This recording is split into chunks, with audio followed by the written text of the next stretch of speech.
Hello guys, mapagpalang araw muli sa inyong lahat. Ako po ang inyong lingkod, Agbiag Vlog, #Conce. Ang videos na ito isa lamang pagdalaw ng aming Cora Paroko mula sa Christ the King Paris upang i-bless ang aming barangay.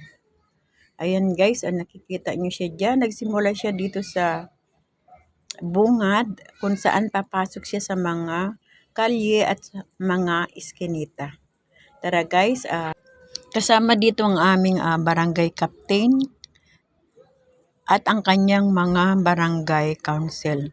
Sila po yung nag-guide kung saan kami papasok na iskinita. Pagkakay ng aming barangay. So magandang umaga po sa lahat. Tulad po nang in-announce ko kanina, ngayon po ay magsisimula na kami.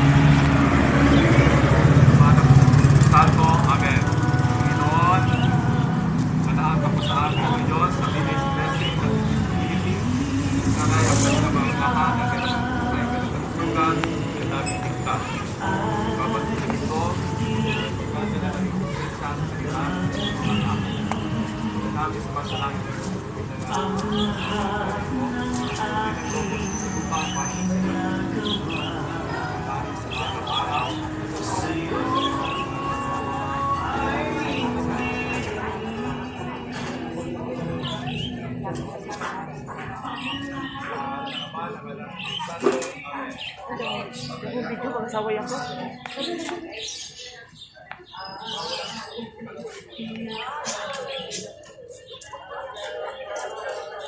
Pinangungunahan po ng barangay council, then father, followed by the BEC group of Christ the King Paris. Parang lugi ako, wala ako dito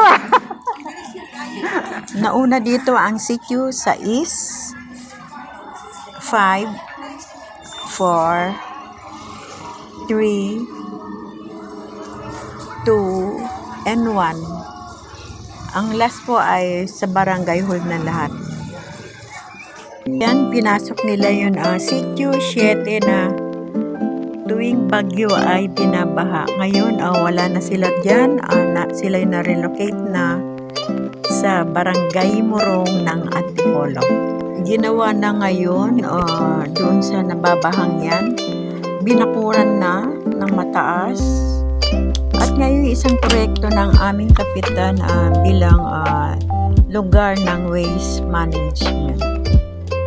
Ayan guys, salamat!